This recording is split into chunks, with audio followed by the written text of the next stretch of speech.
Magandang araw mga boss, dito na ako sa last part na ang problema hindi mawala-walang overheat at yung idle niya hindi siya stable. After ko mailagay yung bagong auxiliary fan motor nito, dito naman ako sa pagpalya ng makina ni customer. Actually mga boss, marami nang ginawa dito sa makina ni customer at may mga pinalitan ng pyesa dyan. Kaya lang ganun pa rin daw, hindi pa rin stable yung idle niya.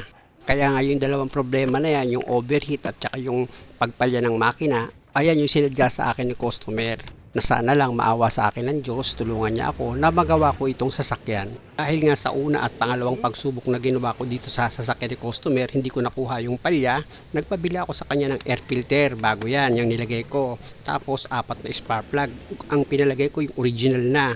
Tapos yung pangatlong ignition coil dito, nagpabili ako kay customer, original din. Kasi nga mga boss, nang iniscan ko yan, dito sa number 3 cylinder, meron siyang misfire. Tapos yung brand ng spark plug niya hindi ko kilala, kaya pinapalitan ko na lang yan ng 4 na bagong spark plug. Ayan na mga boss, kung makikita nyo, inilalagay ko yan. Sa paglagay niyan mga boss, huwag nyo siyang ibabagsak, ipa-slide nyo siya, idikit nyo sa gilid ng butas. Tapos gamit ka ng spark plug wrench, higpitan mo na yan. Siya nga pala mga boss, hindi ko na naipakita sa inyo, ginamitan ko ng ratchet yan sa paghigpit dahil nga sa yung camera ko hindi ko na-on, hindi ko siya na-play. Kaya hindi nyo makikita hinigpitan ko itong spark plug gamit ang ratchet ko. Dahil sa nailagay ko na yung 1 and 4 na ignition coil, ito namang number 2 na ignition coil ang ilagay ko, pati yung bolt niya. At ito na mga boss, yung bagong bili ni customer na ignition coil. Dito ko yan ilalagay sa cylinder number 3. Sa pag-scan kasi na ginawa ko, may misfire dito sa cylinder number 3. Actually mga boss, bago ko naman talaga pinalitan yan, manual check up ko yan. Talagang wala siyang reaction kahit hugutin mo siya sa spark plug. Dahil sa nailagay ko na itong ignition coil, nilagay ko na rin yung bolt niyan tsaka ako hinigpitan. Tapos yung socket wire ng bawat ignition coil, isunod ko naman yan sa ilalagay. Importante lang mga boss na naisalpak nyo ng maayos itong socket wire niya dito sa ignition coil. Dapat maglalak yan para hindi siya mabunot. Tapos gamit ka ng socket wrench sa number 10, i-check mo ulit yung paghigpit dito sa bawat bolt ng ignition coil mo. At dahil sa okay na ito mga boss, pwede ko na ngayon i-start itong makina. Pasok na ako dito sa loob ng sasakyan ni customer. Sana lang mawala na yung palya nito sa makina. Start natin boss.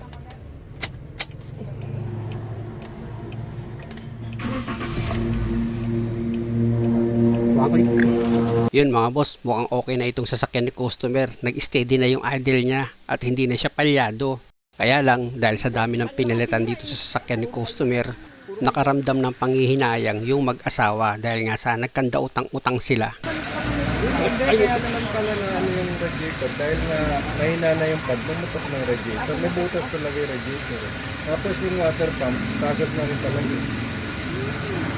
Pero kung nung umpisa pa lang, na-trace nila yung pan. Hindi na sana Hindi na ano eh. Oh, aircon mo, tingnan natin yung pan. Aircon mo naman kung okay na yung pan. Gawin yung pan mga boss, gagana na eh. De, aircon.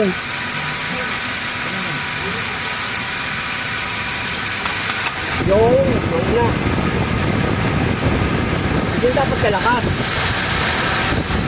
Kung nung umpisa pa lang na-trace na dito sa auxiliary pan yung problema, hindi na sana napagastos pa ng malaki si customer. Biro mo, laki nung ginastos nila. Ang daming pinagpapalitan. Utang sa credit card, sa libo. Ay, naku, gusto ko. At ganun, dapat yung pa dito pumunta yan. Service na, ha? Okay na yung idle. Kahapon nung dinalaman, di ba taas baba yung idle eh. Pwede na ba ito ilong drive, boss? Hindi ko na yung pinapayat kung Alam mo? mag-long drive eh. Mula dito hanggang sa inyo, sa Bulacan, long drive na yun. Saan ka tumiri kahapon? Kung sa petrol, boss, nahirapan ako. Kahapon. Sobrang init na ng makina, no? Ilapit ko itong camera mga boss, kung mapapansin nyo, matining na itong under ng makina ni customer. At ito namang auxiliary pan niya, okay naman siya, nag-automatic na rin. Pasok ako dito sa loob ng sasakyan ni customer mga boss para makita natin yung idle niya kung hindi na ba siya nagtataas baba. Switch off ko muna itong aircon niya, dapat yung minor niyan mababa lang. Ayan mga boss, kung makikita nyo mababa lang siya. Kaya alam niyo po, no, kaya hindi ko yan maibenta. Napakatipid sa gas niyan. Switch on ko itong aircon niya. Hayaan ko lang muna si customer magpaliwanag ng magpaliwanag or magsalita ng magsalita.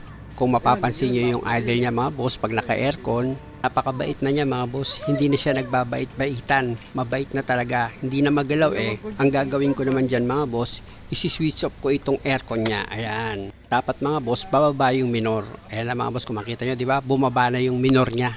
Wala rin siyang kagalaw-galaw. At para sigurado ako mga boss, gagamitan ko ulit ito ng scanner para malaman ko kung meron pa siyang fault code na ilalabas. At syempre naman, madilit ko yung dating lumabas na problema.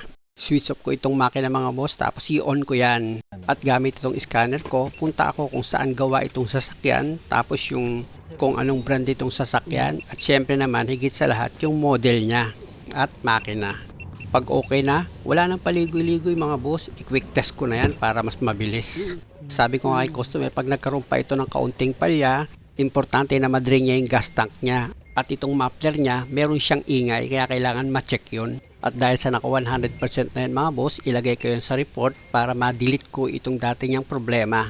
Ibalik ko yan mga boss, tsaka ako ngayon ilalagay sa quick erase para yung fault code niyan ma-erase gamit itong scanner. Ayan na mga boss, na-clear ko na. Tapos pindutin ko ulit yan para bumalik ako dito sa report nang sa ganun malaman ko kung okay na. Ayan mga boss, kung makikita nyo dito sa report, wala na yung fault code niya. Kaya ano pang gagawin ko kundi i-close ko na tong scanner. Ang susunod ko naman na gagawin dito mga boss para naman sigurado ako na okay na talaga itong sasakyan ni customer.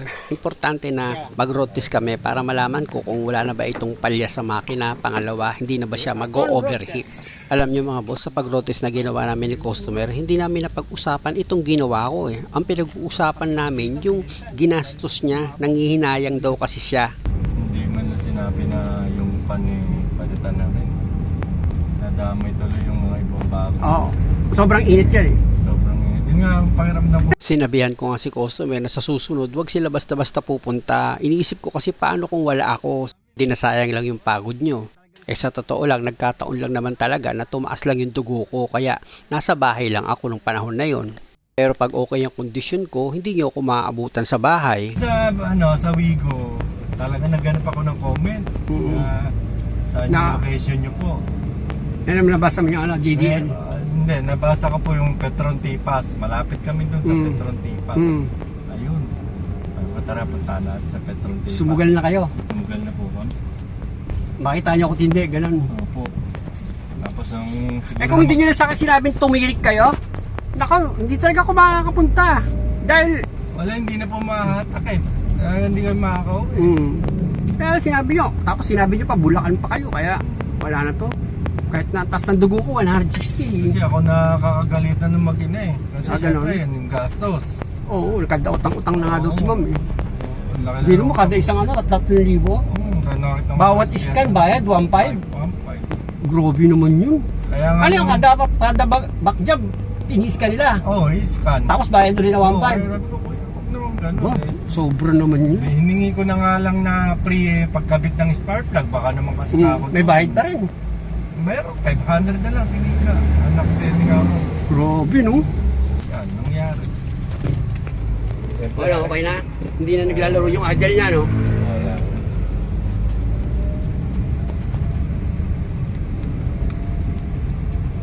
Ilang balik ka ron? 4. Ilang balik? Talaga di na makuha yung idol, pagluloko ng idol, di talaga makuha. Unang pinalitan dyan, radiator muna. Tapos, 2 araw, pagkagamit ko, nakita na naman yung, naubos na yung coolant ko, nabawasan. Nakita ko yung, water pump, lakas ng tagas. Tapos ginanong ko yung bearing, wala na, bumigay na. Pinalitan naman yun. Kaya okay na yung kaya. Doon nag-umpisa ulit mag-ganon-ganon, nagdadrag na. Pinalitan naman yung, yung ignition.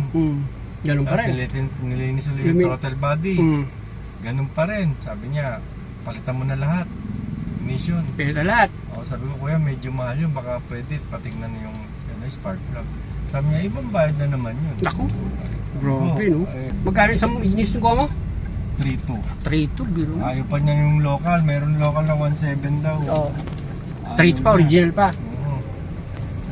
Kaya di pa rin nakuha. Hindi pa rin nakuha. Sabi niya, palitan na lahat. Pinalitan ko na. Ganun pa rin. Sabi niya, tingnan naman daw yung IACB. Lilinisin. Sabi ko, sige kuya, babalik na lang ako. Yun, nag-receive lang kami ng usaha ko. Sabi ng usaha ko, dali na natin kay kuya. Nagtsaga na kayo pumunta sa akin. Paano ng 1.5? Para lang Kada scan 1.5. Nakailang scan ka? Pa-scan sa kanya. Tatlong pa-scan, di 4.5 na kad binayaran mo. Sa akin, pa-scan, libre. Sabi ko dapat, pag binalik, okay lang na Hindi, scan kahit ko. na ano, kahit na unang gawa pa rin, wala akong sinisingil.